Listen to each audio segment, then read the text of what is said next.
Olá, pessoal. Chamo-me Alisson, sou professor dos cursos de Sistemas de Informação e Ciência da Computação no campus de Crateús da UFC, coordenador do GCID e fui orientador do aluno Alan Rodrigues, que é autor deste trabalho intitulado Caracterizando a Evolução de Software de Contratos Inteligentes, um estudo exploratório descritivo utilizando GitHub e a Etherscan, qual também contou com a orientação do professor Matheus Paixão e colaboração de Pamela Soares. Bom, a gente sabe que o blockchain, que teve seu desenvolvimento difundido após a criação do Bitcoin, constitui atualmente uma das novas infraestruturas digitais baseadas na internet com amplo potencial disruptivo. E parcela desse potencial vem justamente do fortalecimento de plataformas públicas de blockchain, como é o caso da Ethereum, as quais viabilizam o desenvolvimento de aplicações descentralizadas. Tais soluções são baseadas em contratos inteligentes e lidam com uma série de restrições específicas que desafiam a evolução de software, como, por exemplo, a imutabilidade de dados e o acesso transparente ao código-fonte. Quanto à imutabilidade de dados, tem-se que, uma vez que o contrato é implantado no blockchain, ele nunca mais poderá ser alterado devido às propriedades criptográficas da tecnologia. Até existem possibilidades de desenvolver contratos atualizáveis, porém ainda se verifica alguns riscos, seja de segurança, desconfiança ou mesmo relacionado ao custo.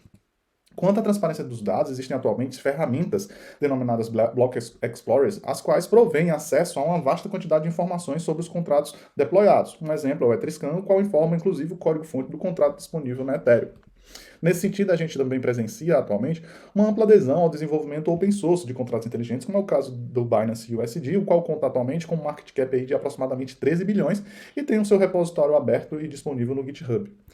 Com isso, a gente pode assumir, em relação ao processo de desenvolvimento, que os contratos podem ser evoluídos colaborativamente no GitHub até o estágio de deploy na Ethereum. Entretanto, conforme alertado por Rabel e demais colegas, é possível que haja aí algumas divergências sobre o que está disponível no GitHub e, consequentemente, o que está deployado na Ethereum. Tal ponto nos leva a uma provocação sobre quanto ao que está exposto e desenvolvido no GitHub e o que realmente está sendo utilizado na Ethereum e, portanto, auditável via Etherscan.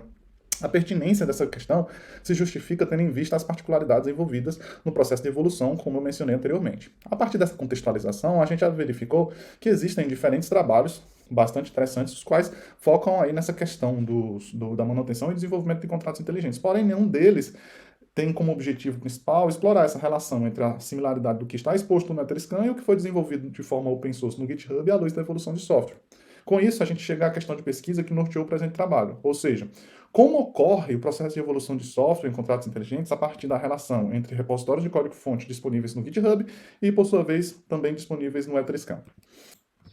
Quanto aos procedimentos metodológicos, em relação à caracterização da pesquisa, a gente enquadra esse trabalho como exploratório descritivo, tendo como escopo de análise um caráter quali quantitativo, tomamos também como base um experimento computacional fundamentado em mineração de repositório de software e também disponibilizamos os artefatos construídos e adotados nesse trabalho.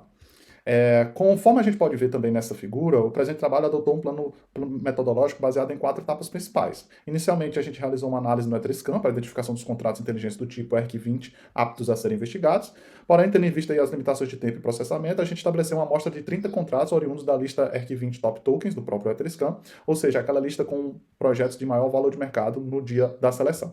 Em seguida, na etapa 2, realizou-se, a partir dos contratos identificados, uma busca manual no GitHub para a identificação dos repositórios open source. Entretanto, a gente verificou que parcela desses contratos não dispunham de repositórios no GitHub. Assim, a gente substituiu os contratos em questão pelos contratos imediatamente subsequentes da lista do ERC20 Top Tokens, mas que também tivessem disponíveis os seus repositórios no GitHub.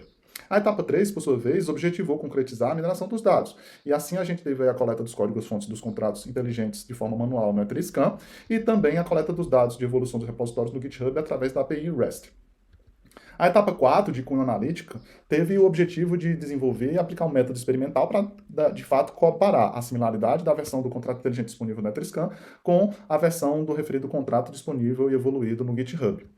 E aí, trazendo mais detalhes sobre a etapa 4, muitas vezes a gente verificou que o contrato inteligente implantado na Ethereum, durante o seu processo de desenvolvimento, era decomposto em vários arquivos .sol, ou seja, solid, no repositório de software no GitHub. Dessa forma, se tornou necessária a realização de uma análise combinatória entre todos os arquivos .sol oriundos de cada versão do projeto no GitHub. Para tal fim, implementamos um script em Python, qual verifica para cada commit a combinação entre os arquivos .sol que apresenta maior porcentagem de similaridade quando comparados à versão do contrato inteligente disponível no Etherscan. Foi justamente devido a esse processo que ocasionou também a necessidade do descarte de 3 projetos da amostra, justamente por causa da complexidade computacional exigida. Em específico, para a análise da similaridade, a gente utilizou a função GLD, disponível no pacote FuzzyWuzzy da linguagem Python, E como Pretty Printing, a gente também elaborou uma expressão regular em Python para remoção dos espaços em branco e dos comentários nos códigos-fontes do contrato inteligente. Como limiar de análise para fins didáticos, a gente considerou que as comparações que apresentassem uma similaridade igual ou superior a 90% seriam classificadas como alta similaridade e, caso contrário, baixa similaridade. Com os resultados de análises, a gente percebeu que, diante do limiar de análise previamente contextualizado, foi possível caracterizar 4 principais padrões de evolução. O padrão alfa, referente aos contratos que apresentam alta similaridade desde o primeiro commit e nunca mudam. O padrão beta, que reflete aqueles contratos que apresentam inicialmente uma alta similaridade, porém em algum momento futuro apresentam baixa similaridade quando comparados à versão disponível no Etherscan. E o padrão gama, que diz respeito aos projetos que apresentam inicialmente baixa similaridade, porém posteriormente apresentam alta similaridade. E por fim, o padrão delta, o qual representa aqueles projetos que dispõem de baixa similaridade desde o início da evolução no GitHub e nunca mudam. Em termos gerais, a gente verificou que dos 27 projetos investigados, 14 deles são enquadrados como padrão de evolução delta, representando assim 51,8% da amostra, e o padrão de evolução gama foi a segunda categoria que apresentou mais projetos, contando aí com 7 iniciativas. Em seguida, com 6 projetos, tem-se o padrão de evolução alfa.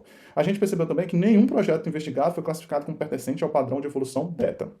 A presente figura mostra uma visualização sobre a porcentagem da similaridade das versões disponíveis no GitHub ao longo do desenvolvimento, quando comparadas à versão do Etherscan, nesse caso referente aos projetos que foram enquadrados como padrão de evolução alfa. E conforme a gente pode verificar, todos os projetos desse padrão apresentam acima de 90% de similaridade desde o seu início no GitHub. Outro aspecto identificado também foi o fato de que muitos projetos desenvolvem um contrato inteligente no GitHub de forma decomposta em diferentes arquivos .sol. Ao analisar a presente figura, já referente ao padrão gama, a gente verificou a presença de 7 contratos cuja versão do GitHub apresenta inicialmente baixa similaridade, a versão disponível no Etherscan, porém, em algum momento posterior, torna-se de alta similaridade, e permanece assim até o último commit. Nesse sentido, a gente percebeu aí, por exemplo, projetos com uma progressão gradual de similaridade, como é o caso do Golang, que a gente pode ver na figura aí do lado esquerdo. Enquanto outros projetos, como é o caso do Swipe e do Decentraland, já apresentam essas mudanças mais abruptas de similaridade, né? E, finalmente, em relação ao padrão de evolução delta, a gente percebeu aí projetos cujo contrato inteligente identificado no GitHub não apresenta similaridade acima de 90% em relação à versão disponível no Etherscan em nenhum momento. Isso pode nos sugerir a existência de repositórios os quais não são necessariamente utilizados pela empresa, seja por próprio abandono ou mesmo pela adoção de uma outra possível plataforma. Avançando agora para as considerações finais, a gente tem a primeira contribuição desse trabalho, que é justamente essa caracterização dos padrões de evolução quanto à similaridade e comportamento dos projetos open source no GitHub em contraste à versão do contrato disponível no Etherscan, e também aí o uso de um método experimental baseado no uso de expressão regular e análise combinatória para avaliação da similaridade entre as versões distintas de contratos inteligentes. A gente constatou aí 13 projetos que apresentam acima de 90% de similaridade e também evidenciamos a existência de algumas práticas e comportamentos evolutivos dos projetos investigados, como, por exemplo, a questão do progresso de desenvolvimento, seja gradual ou não gradual, em relação rumo ao deploy no Ethereum, a decomposição do contrato inteligente em múltiplos arquivos durante o processo de desenvolvimento, diferentes estratégias de adoção do GitHub, como, por exemplo, apenas para a exposição do código-fonte ou realmente como uma ferramenta de apoio ao desenvolvimento. Quanto aos trabalhos futuros, a gente pretende e tem como oportunidade expandir a quantidade dos contratos analisados, conduzir uma análise qualitativa sobre elementos sociotécnicos e colaborativos associados aos repositórios dos contratos inteligentes e um aprofundamento sobre as mudanças e também o motivo dessas divergências e similaridades que eu mencionei anteriormente quanto às versões distintas dos contratos inteligentes. Por fim, agradeço a atenção de todos e deixo aqui o convite para acessarem o repositório da presente pesquisa e o site do nosso grupo de estudos. Muito obrigado e até mais.